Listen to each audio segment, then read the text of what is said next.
करनाल के एक पत्रकार हैं, IBN 24 के जो पत्रकार हैं आकर्षण उपल जी, उनके द्वारा एक खबर की जाती है। महिला तहसीलदार जो होती है रजिस्ट्री के एवज में एक खबर को वो करते हैं।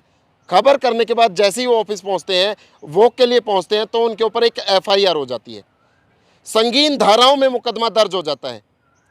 और ज़रा सोचिए, कमाल की बात तो ये है कि जब वो वॉक करने के लिए जाते हैं तो पुलिस उनको डिटेन कर लेती है और उठा लेती है। आकर्षण उपल कई बार बोलते हैं कि भैया मेरी गाड़ी की जो चाबी है वो तो मैं घर पे रख के आ जाऊं, मैं थाने में पहुंच जाऊंगा, आपके पास आ जाऊंगा, आप मुझे थोड़ा टाइम तो दीजिए। लेकिन नहीं, उनको उठा लिया जाता है और पता नहीं चलता, घर वालों को पता ही नहीं चलता। घंटा 2 घंटे 3 घंटे बाद आखिरकार उनको पता चलता है कि पुलिस ने उनको उठा लिया।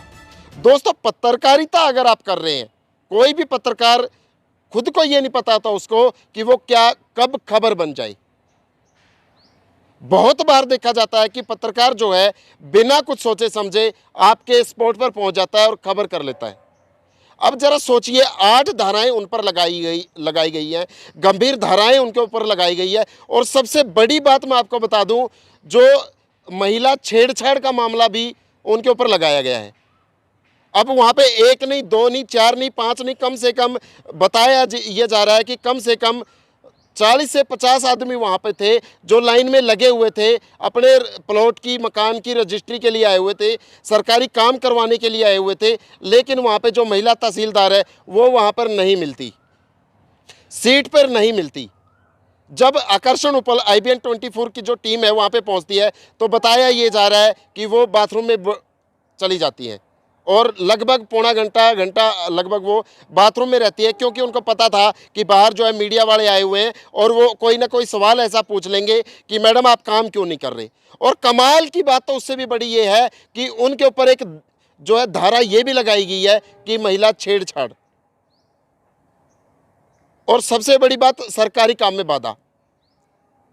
अरे भैया, आप काम कर ही नहीं रही थी। महिला जो तहसीलदार है उनको मैं बताना चाहता हूं, उनको मैं कह देना चाहता हूं, अगर आप काम करती तो खबर करने की नौबत ही ना आती।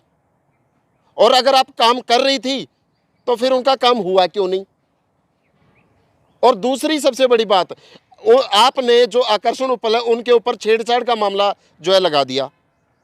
ऐसा क्या किया उन्होंने, ऐसी कौन सी गलती कर दी? आपसे सवाल पूछकर क्या गलती कर दी उन्होंने कि मैडम जी बता तो दीजिए आप काम क्यों नहीं कर रहे। अगर आप काम करते तो उनका काम हो जाता, जो 40-50 लोग खड़े हुए थे उनका काम हो जाता, लेकिन नहीं। और दूसरी बात, आप काम कर ही नहीं रहे थे, फिर सरकारी काम में बाधा कैसी। दोस्तों, जो डिजिटल मीडिया की मैं अगर बात करूं, बहुत से पत्रकार ऐसे भी हैं जो एक दूसरे की टांग खींचने का काम करते हैं। लेकिन मैं सबको बता देना चाहता हूं, इस टाइम पे सबको एक होना पड़ेगा, सबको साथ में खड़ा होना पड़ेगा और सबको मिलजुल कर चलना पड़ेगा। क्योंकि कोई भी ऐरा गैरा नथु खैरा आता है, किसी भी पत्रकार को धमकी दे देता है, कुछ भी बोलकर चला जाता है, फ़ोन पे कुछ भी बकवास कर देता है। डिजिटल मीडिया के जितने भी पत्रकार हैं या कोई भी पत्रकार हैं, इकट्ठे हो जाओ, सावधान हो जाओ, सतर्क हो जाओ और अपने आप को समझो। साथ में जो ये सरकार या जो प्रशासन या जो व्यक्ति है खेल खेल रहे हैं, वो ऐसा खेल आपके साथ आगे से ना खेले। धन्यवाद।